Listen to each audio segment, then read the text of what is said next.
आज मुझे एक अपेक्षाकृत कठिन विषय पर बोलने के लिए कहा गया है। प्रश्न पूछा गया है कि प्रेम क्या है और जीवन में प्रेम की क्या उपस्थिति है, क्या उपलब्धि है, क्या प्रयोजन है। और मैं अगर सही रूप में कहूं तो पूरे जीवन सरिता में, जीवन के समुद्र में अगर कहीं पर एक आनंदप्रद स्थान है, कहीं पर जीवन की उपलब्धि है, कहीं पर जीवन का एक चिंतन और धारणा है, तो वह प्रेम है।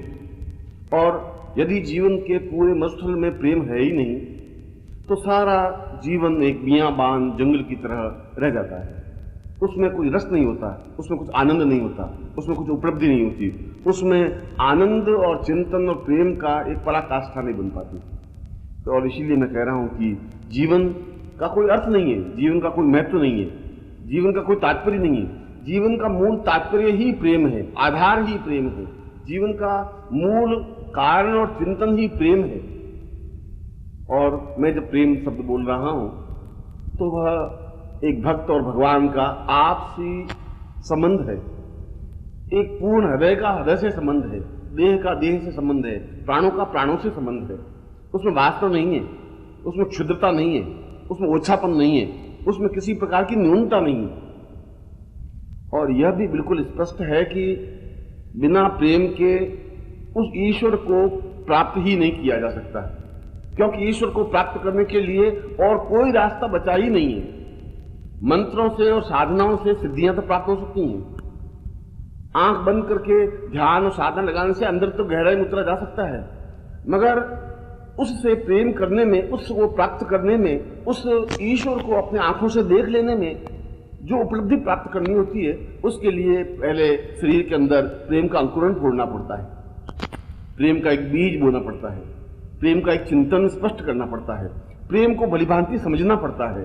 और प्रेम के माध्यम से ही हम उस ईश्वर के दर्शन कर सकते हैं, उस ईश्वर से मिलन कर सकते हैं, उस ईश्वर को अपने हृदय में स्थापित कर सकते हैं। और यह केवल भक्त और भगवान की बात ही नहीं है, यह तो गुरु और शिष्य की भी बात है। यदि कोई शिष्य चाहे कि मैं गुरु को अपने हृदय में समेट लूं, गुरु को अपने जीवन में पा लूं, गुरु को अपने शरीर में आत्मसात कर लूं, और यदि उसके हृदय में प्रेम की सरिता नहीं है, यदि उसके हृदय में प्रेम का रस नहीं है, तो वह जीवन में गुरु को अपने हृदय में उतार नहीं सकता।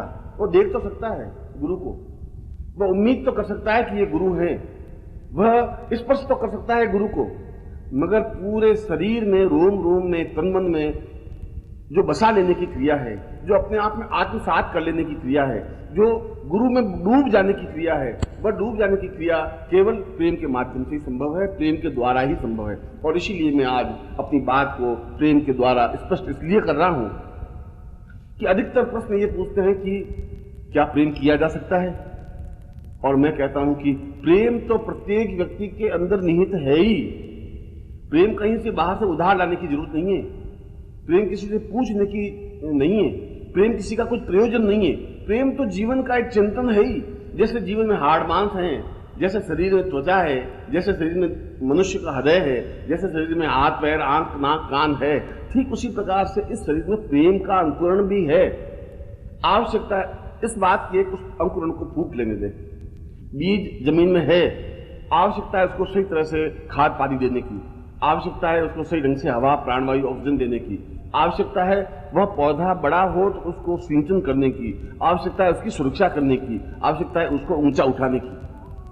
और अगर ये नहीं है, और अगर ये प्रेम का तत्व जीवन में नहीं है, अगर जीवन में प्रेम के महत्व को और मूल्य को आंक नहीं सके हैं, तो जीवन में, इस जीवन की मस्ती में, जीवन के आनंद में कुछ है ही नहीं। ये जीवन एक तरह से सूखा बंजर रेगिस्तान बन जाता है, क्योंकि जिन्होंने प्रेम का आनंद को चखा है, जिन्होंने प्रेम के आनंद को अनुभव किया है, वह इस बात को समझ सकता है कि जीवन का चिंतन, जीवन का तत्व, जीवन की पूर्णता और जीवन की श्रेष्ठता क्या है।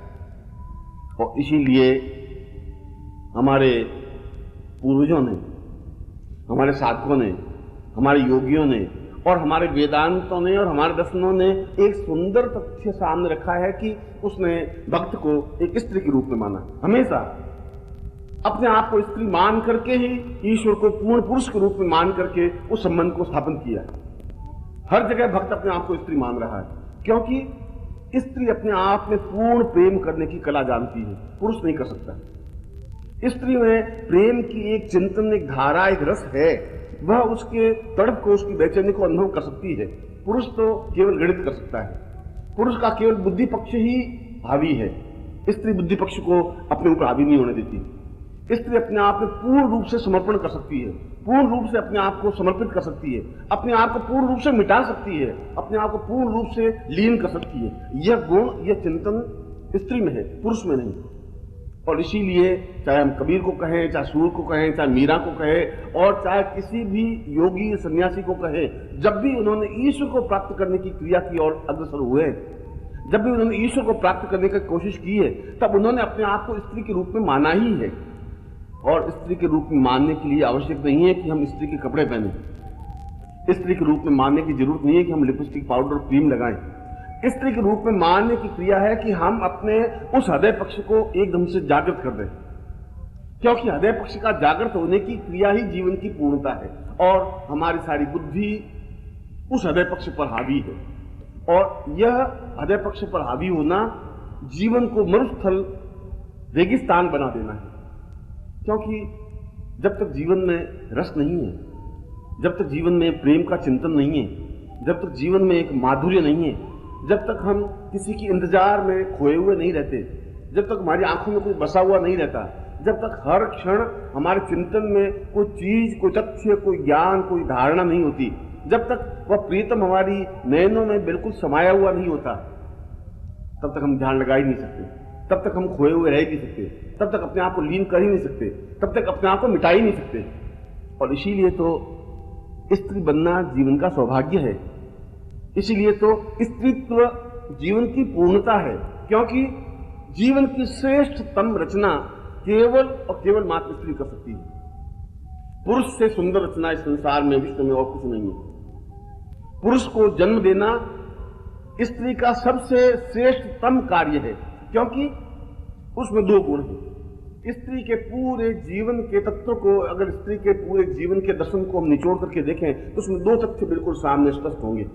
एक, वह घोरतम कष्ट को सहन कर सकती है, और मनुष्य को जन्म देना घोरतम कष्ट है।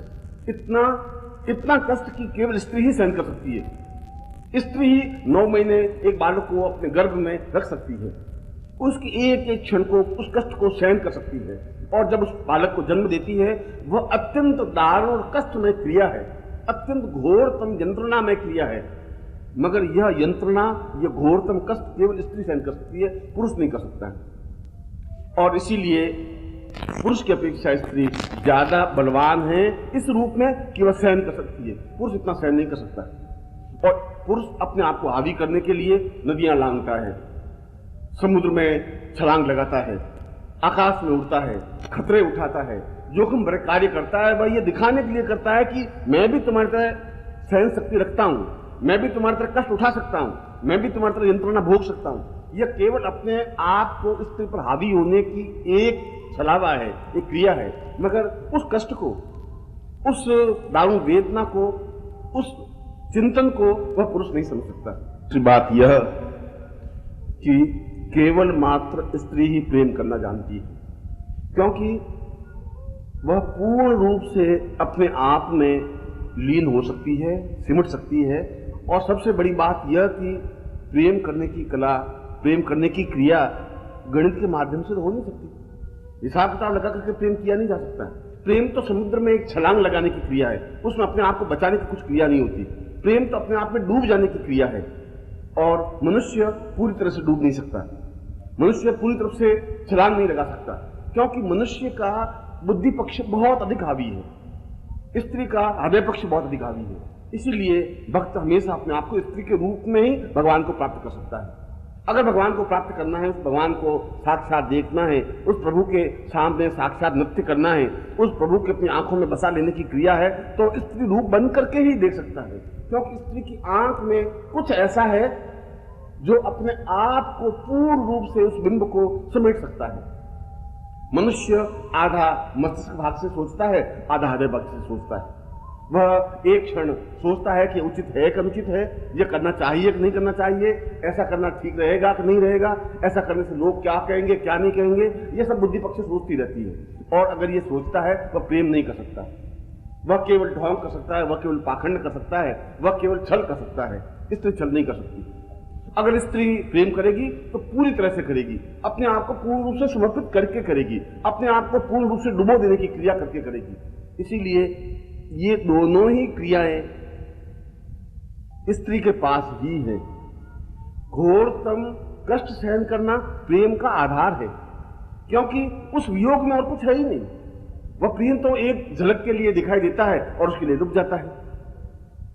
वह कहता है कि आंखड़लियां झाई पड़ी, पंथ निहारी निहारी, आंखड़लियां छाला पड़िया, राम पुकारी पुकारी। मेरे तो उंगलियों पे छाले पड़ गए हैं उन दिन को गिनते गिनते। आज आएगा, कल आएगा, परसों आएगा, आज आने वाला है, कल आने वाला है, और सारी उंगलियां घिस गई है उस कृष्ण को इंतजार करते करते, उसके दिन गिनते गिनते। और मेरी बहुत सुंदर आंखों पे झाई पड़ गई है, हर क्षण में उस रास्ते पर, उस मार्ग पर देखती रहती हूं कि अब कृष्ण आए, अब आया, न मालूम किस समय आ जाए। अगर मैंने एक क्षण के लिए भी पलक बंद की, वो आ गए तो मैं देख नहीं सकूंगी। और वो कहता है कि आंखड़लियां झाई पड़ी। मीरा कह रही है कि मेरी आंखों में झाई पड़ गई है, आंखों की रोशनी कमजोर हो गई है, मैं अब पूरी तरह से उस मार्ग को भी देख नहीं पा रही हूं, मगर फिर भी मैं केवल एक ही चिंतन रखती हूं कि वो कृष्ण किसी समय आ सकते हैं। क्या इतनी वेदना को सहन कर सकता है? पुरुष इतनी वेदना सहन नहीं कर सकता है। पुरुष तो केवल एक दिन, 2 दिन, 4 दिन इंतजार करता है और एकदम से मुड़ जाता है। स्त्री ऐसा नहीं कर सकती। स्त्री गल जाती है, अपने आप को समाप्त कर देती है, अपने आप को मिटा देती है, जीवन भर के लिए अपने आप को समाप्त कर लेने की क्रिया कर लेती है, क्योंकि उसमें इंतजार करने की शक्ति है। और यह इंतजार करने की शक्ति, यह वियोग सहन करने की शक्ति ठीक उतनी ही कष्टदायक है जितनी कि एक सुंदर पुरुष को जन्म देने का कष्ट। और इतना घोरतम कष्ट स्त्री सहन कर सकती है। इसलिए मैं कहता हूं कि प्रेम भी केवल मात्र स्त्री ही कर सकती है, सही ढंग से, पूर्ण रूप से, समर्पित भाव से, समर्पण भाव से। और इसीलिए जहां भी शिष्य है वह स्त्री बनकर के ही गुरु को प्राप्त कर सकता है, अपने आप में हृदय पक्ष को जागृत करके, अपने आप में चेतना प्राप्त करके, अपने आप में उस भावना को प्राप्त करके कि मैं केवल एक ही चिंतन, एक ही बात, एक ही धारणा, एक ही तथ्य कि मैं अपने जीवन में गुरु को अपने शरीर में आत्मसात कर सकूं, जीवन में नहीं, अपने प्राणों में आत्मसात कर सकूं। प्राणों में नहीं, मेरे रोम रोम में, रग रग में, रेशे रेशे में गुरु स्थापित हो सके। एक पुरुष ऐसा नहीं कर सकता। वो कहता मेरे पास सैकड़ों झंझटें हैं, मेरे पास सैकड़ों समस्याएं हैं, मैं गुरु को चाहता हूं, मैं ईश्वर को चाहता जरूर हूं, मैं ईश्वर से प्राप्त होना चाहता हूं, मैं ईश्वर को अपने आप में समेट लेने की क्रिया करना चाहता हूं, मगर दूसरे भी तो सैकड़ों समस्या है। स्त्री के सामने कोई समस्या नहीं है। या तो स्त्री उस रास्ते पर चलेगी ही नहीं, और अगर उस रास्ते पर चलेगी तो अपने आप में पूर्ण रूप से डूब करके चलेगी, अपने आप से पूर्ण रूप से क्रियान्वयन होकर चलेगी।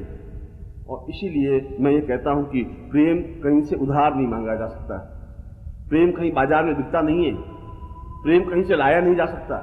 प्रेम तो तुम्हारे हृदय के अंदर है ही। आवश्यकता है उसको बिल्कुल सही रूप में, उस पौधे को अंकुरित होने देने के लिए जमीन तैयार करना, आवश्यकता है उस अंकुर को फूटने देने के लिए अवसर प्रदान करना, आवश्यकता है उस प्रेम तत्व को पहचानने की क्रिया करना।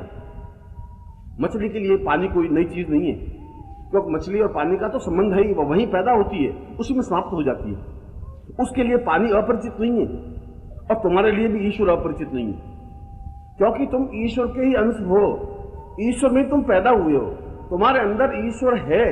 मगर आवश्यकता इस बात की है कि तुम उस ईश्वर को पहचानने के लिए हृदय पक्ष को जागृत कर सको, और तुम्हारे उस हृदय पक्ष पर सैकड़ों प्रकार की वासनाएं, सैकड़ों प्रकार के छल, सैकड़ों प्रकार के कपट, सैकड़ों प्रकार के धोखा और सैकड़ों प्रकार की परेशानियां दबाए हुए हैं, और इतने अधिक दबाव उस पर है कि हृदय पक्ष जागृत रहा ही नहीं। और इसीलिए वेदों में प्रेम को पतिव्रता कहा गया है, और बुद्धि को कहा गया है वैश्या, रंडी, इसलिए कि वह बुद्धि आज इस पर चिंतन करेगी, कल दूसरे पर चिंतन करेगी। जो एक स्त्री से दूसरी स्त्री, दूसरी से तीसरी, तीसरी से चौथी जो भटकते रहते हैं, जो एक को तलाक देते हैं, दूसरे के पास चले जाते हैं, दूसरे को तलाक देते हैं, वह रंडी है, वह वैश्या है। वह पुरुष भी उस वेश्या के समान ही है, क्योंकि उसकी बुद्धि जागृत है। वह बुद्धि के माध्यम सोचता है कि मुझे शायद इसमें सुख नहीं मिला, शायद दूसरे में सुख मिलेगी, शायद इस दूसरी स्त्री से शादी करने पर सुख मिल जाए, ये भी वैसे ही निकल गई, वह तीसरी में सुख मिलेगा, और इसलिए वह बुद्धि भटकती रहती है। इसलिए बुद्धि को वेश्या कहा गया है। स्त्री ऐसा नहीं कर सकती। उसके लिए जो कुछ है, जैसा भी है, वह केवल उसके आराध्य में एक ही बात है। उसका तो चिंतन एक ही है, मीरा को जीवन भर कृष्ण मिले ही नहीं, मीरा को जीवन भर कृष्ण दिखाई दिए नहीं, मीरा ने कृष्ण की एक भी झलक सशरीर देखी नहीं, मगर फिर भी हर क्षण उसी की इंतजार करती रही, हर क्षण उसको निहार करती रही, उसको देखती रही, उसका चिंतन करती रही। वो कहती है कि मैं तो आंखों की ज्योति मेरी बुद्ध सी गई है और आंखें पथरा सी गई हैं, मगर फिर भी मैं अपनी आंखों को अंतिम क्षण तक खोले हुए रखूंगी, हर क्षण तक मैं इंतजार करती रहूंगी, न मालूम वो कब आ जाए। मुझे मालूम है कि मैं उसके इंतजार में गिनते गिनते मेरी उंगलियों की रेखाएं घिस गई हैं, मगर कोई बात नहीं, घिसने दीजिए। जीवन का अंतिम क्षण तक भी वह मुझे दिख जाएगा तो मेरे लिए बहुत बड़ी बात है, क्योंकि मैं उनको, उस अपने प्रीतम को, उस प्रेमी को, अपनी जिंदगी के एक तत्व को अपनी आंखों में बसा लेना चाहती हूँ, आंखों में समेट लेना चाहती हूँ। और वो कहती है कि अंखियन की कर कोठरी पुतली पलंग बिछाए। मैं तो बहुत खुश हूँ, मैं उसको कहाँ बिठाऊंगी, वो तो आएगा ही, मेरी इच्छा है कि वो आवे। मुझे मालूम है कि वो हर बार चाहे कितना ही छल करे, वह चाहे कितना ही व्यस्त हो, चाहे कितना ही छुप करके बैठे, मगर आएगा तो जरूर। स्त्री की सबसे बड़ी खूबी है कि वह पूर्ण विश्वास करती रहती है, और यह स्त्री की सबसे बड़ी विशेषता है। इसीलिए मैं कहता हूं कि प्रेम करने की कला स्त्री से सीखी जा सकती है, तैरने की कला मछली से सीखी जा सकती है, उड़ने की कला पक्षी से सीखी जा सकती है। और वह मीरा कहती है कि मैं अगर वो आ भी गया तो कहां बैठूंगी, हृदय में तो बैठने की कोई जगह नहीं, हृदय तो मैं खुद ही अपने आप को हाथों में सजा करके उसके सामने लेकर के खड़ी हूं। मैं तो उसको आंखों में बिठाऊंगी, अंखियन की कर कोठरी, और उस अंदर जो पुतली है, उस पुतली रूपी पलंग को बिछा देना चाहती है, और उसके ऊपर मेरे उस प्रीतम को बिठाऊंगी। और फिर एक और काम करूंगी, क्योंकि उसके ऊपर मैं पलकन की चिक डारी के, पलकों की चिक डाल दूंगी, और पीयू को लिया रिहाय, और ऐसा कहकर के उसके सामने नृत्य करूंगी, पूर्ण हृदय को लेकर के, पूर्ण चेतना के साथ, अपने शुद्ध बुद्ध को खोकर के, अपने आप को विसर्जित करके, और मैं जरूर उसको रिंझा दूंगी। उस मीरा का प्रथम भाव और उस मीरा का अंतिम भाव यही है कि मुझे उसको ही रिंझाना है, क्योंकि मेरे जीवन का पहला और अंतिम अध्याय कृष्ण है, प्रीतम है, प्यार है, प्रेम है। मैं जीवन के प्रारंभ में उस प्रेम की परिभाषा का आवाज सीखी हूं, तो मैं अंतिम क्षण तक भी प्रेम की परिभाषा ही सीखना चाहती हूँ। मैं यही देखना चाहती हूँ कि वह प्रीतम मुझे मिले। और वह वीरेणी कहती है, वह उसकी इंतजार करती करती, वह उस प्रीतम की इंतजार करती करती पूरे प्रेम के अंतिम क्षण तक उसको देखती रहती है, सोचती रहती है। 24 घंटे एक ही बात उसके मन में आती है, मेरा जीवन तो क्या है, जिंदगी कट गई ऐसी, उसका आना और चले जाना के इंतजार करते ही करते ही करते ही, उसका इंतजार करते ही करते पूरी जिंदगी बीत गई। मुझे इस बात का कोई अफसोस नहीं है, मुझे इस बात का कोई गम नहीं है, इस बात का है कि वो आए, और अगर मृत्यु भी हो जाए तो कागा चुन चुन खाइयो सबत न खाइयो मांस। हे कागा, अगर मैं मर भी जाऊं और प्राण निकल जाए और ये शरीर जंगल में पड़ जाए, गिर जाए, तो कागा एक कौआ एक काम करना, तुम चुन चुन के मेरे पूरे मांस को खा लेना। कागा चुन चुन खाइयो, और चुन चुन खाइयो मांस, दो अंखियन मत खाइयो या मिलन की आस। तो और सब कुछ कर देना, मेरे सारे शरीर के टुकड़े टुकड़ों को तुम भली खा लेना। मगर एक बात ध्यान रखना, तुमसे एक ही प्रार्थना है, तुमसे एक ही तथ्य है, तेरे सामने एक ही रिक्वेस्ट है कि तू सारे शरीर को चुन करके तो खा लेना, पर मेरी आंखें मत खाना, क्योंकि मुझे मरने के बाद भी या मिलन की आस, मेरी आंखें उस समय भी उस इंतजार में डूबी हुई रहेगी, इंतजार में बैठी हुई रहेगी, उस समय भी मैं उसकी एक झलक देख लेना चाहती हूँ। इससे ज्यादा समर्पण और कहीं कुछ नहीं है, न वेदों में, न शास्त्रों में, न पुराणों में, न धार्मिक कार्यों में, और न पुरुष में, क्योंकि वह मृत्यु के बाद भी उससे ये प्रार्थना करती है उस कौवे से प्रार्थना करती है, उस चील से प्रार्थना करती है, उन पक्षियों से प्रार्थना करती है कि हो सकता है कि मैं उसके इंतजार करते करते मेरी पूरी उम्र बीत जाए, हो सकता है इंतजार करते करते मेरी मृत्यु भी हो जाए, मगर मृत्यु हो जाने के बावजूद और बाद भी शायद वो आ जाए तो शायद मेरी आंखों से देख सके। और इसलिए वो कितने विभुल शब्दों में कह रही है कि कागा सब तन खाइयो, सारा तन तुम खा लेना और चुन चुन खाइयो मांस, वो नैना मत खाइयो, पिया मिलन की आस।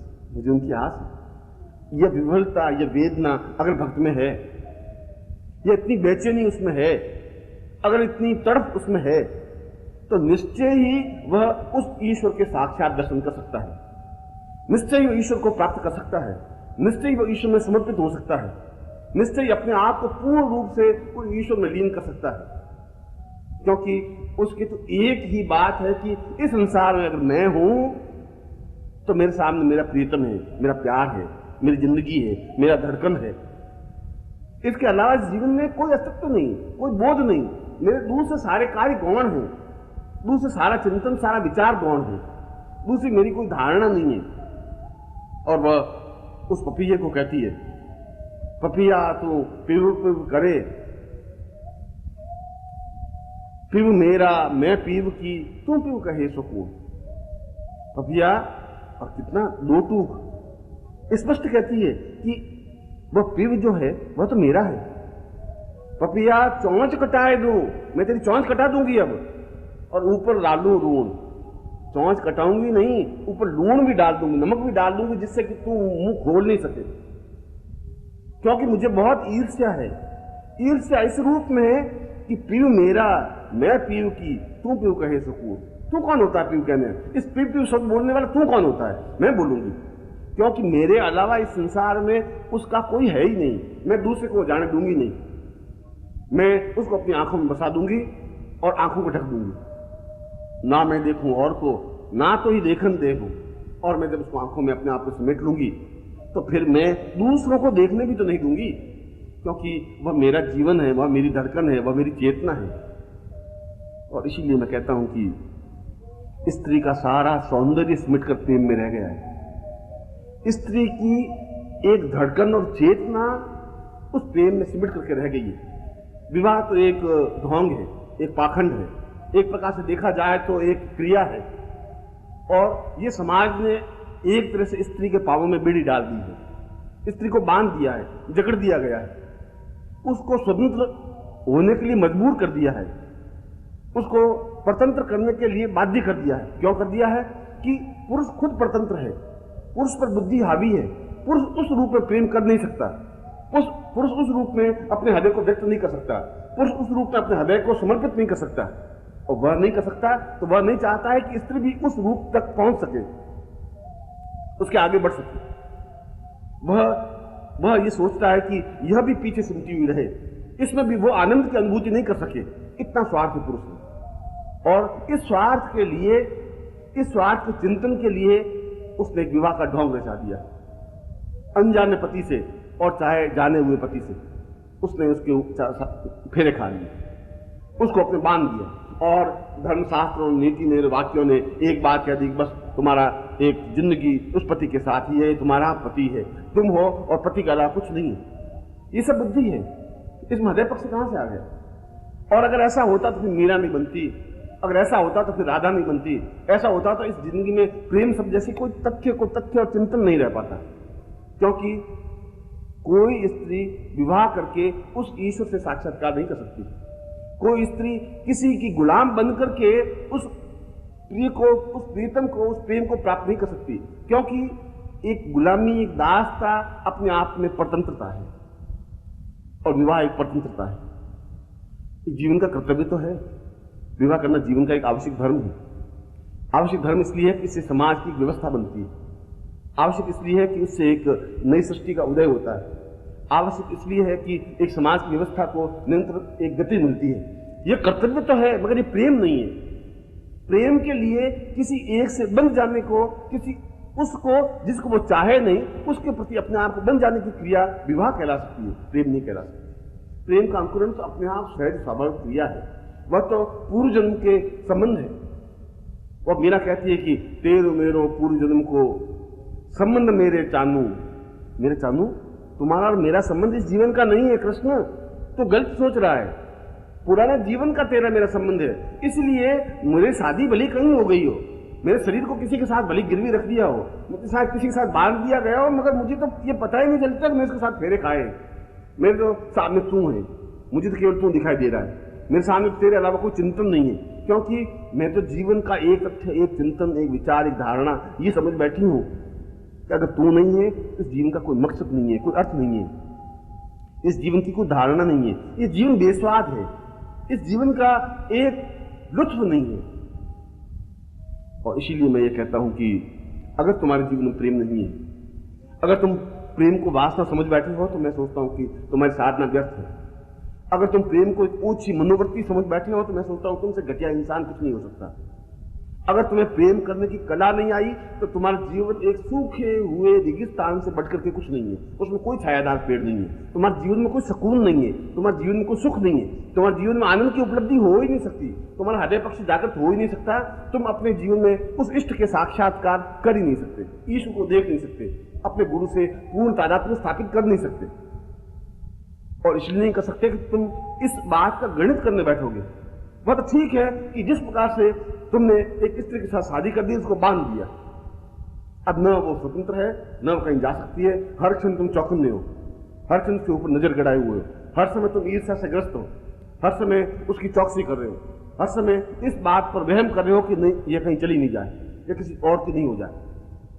ये तुम्हारा स्वार्थ है, और ये तुम्हारा स्वार्थ तुम्हारी बुद्धि की वजह से, और ये बुद्धि वैश्या है, क्योंकि वह तुम्हें भटकाती है, वह तुम्हें एक जगह स्थिर नहीं होने देती, वह एक में लीन नहीं होने देती, वह एक जगह अपने आप को पूर्णता की ओर अग्रसर नहीं कर सकती। और इसीलिए मैं तो कहता हूं कि अगर जीवन का आनंद प्राप्त करना है, अगर जीवन का एक श्रेष्ठ उपलब्धि प्राप्त करनी है, तो अपने आप को स्त्री बनकर के देखने की क्रिया करो। उस स्त्री की आंख में झांको जो प्रेमिका है, वह हर क्षण उस शीशे में अपना चेहरा देखती है तो गुनगुनाती रहती है, उसके होंठ थिरकते रहते हैं, उसकी आंखों में कभी झांक करके देखोगे तो उस प्रीतम की छवि स्पष्ट रूप में दिखाई देगी। यदि उसकी गुनगुनाहट को तुम सुनोगे तो उस गुनगुनाहट में एक संगीत, एक लय है, जिस प्रकार एक झरने का लय है, एक नदी की तरंग है, एक नदी में एक गुनगुनाहट है, क्योंकि वह प्रेम करने की कला जानती है, क्योंकि वह अपने आप को जला देने की क्रिया जानती है, क्योंकि वह अपने आप को समर्पित कर देने की क्रिया जानती है, वह अपने आप को फना कर देने की क्रिया जानती है, वह डूब जाने की क्रिया जानती है, वह तैरना भी जानती है, वह जीवन का आनंद लेना जानती है। पूरे जीवन भर राजा ने केवल कृष्ण से ही प्रेम किया। उसने कहा कि विवाह क्या है, मैं क्यों विवाह करूं, विवाह में मिल क्या जाएगा मुझे, वह तो एक बंधन है, और अगर मैं बंध भी जाऊंगी तो ये शरीर से वो मुझसे विवाह कर सकता है, इस शरीर को निचोड़ सकता है, इस शरीर को खींच के ले जा सकता है, इस शरीर को कैद कर सकता है, मेरे मन को कैद नहीं कर सकता, मेरी आत्मा को बांध नहीं सकता। मैं उस कमरे में कैद होने के बावजूद भी, कमरे के बाहर ताला लगाने के बावजूद भी, मैं तो हर क्षण अपने प्रीतम के पास ही तो रहूंगी। मैं आंख बंद करूंगी तो वो दिखाई देगा, मैं आंख खोलूंगी तो वो दिखाई देगा, मैं उसको स्नान कराऊंगी, उसको खिलाऊंगी, उसको पिलाऊंगी, उससे बातचीत करूंगी, मैं गुनगुनाऊंगी, उसके सामने नृत्य करूंगी, हर क्षण मैं उसको अपने पास बिठाए रखूंगी। उस पर मेरा पति क्या कर सकता है, उस पर कौन ताला लगाएगा, वहां पर कौन बंधन देगा, वहां पर मेरे किसकी हिम्मत है कि वो मुझे रोक सकेगा। यह भाव एक प्रेमिका का है, यह भाव एक भक्त का है, यह भाव एक शिष्य का है, क्योंकि वह पूर्णता की ओर अग्रसर हो सकता है। और इसीलिए मैंने तुम्हें कहा कि इस संसार के विशाल समुद्र में, इस विशाल मरुस्थल में, अगर तुम्हें जीवन का आनंद प्राप्त करना है, अगर गुरु में लीन होना है, अगर इष्ट के और ईश्वर के साक्षात दर्शन करने हैं, तो तुम्हें प्रेम को समझना ही पड़ेगा, प्रेम में डूबना ही पड़ेगा, प्रेम का चिंतन करना ही पड़ेगा।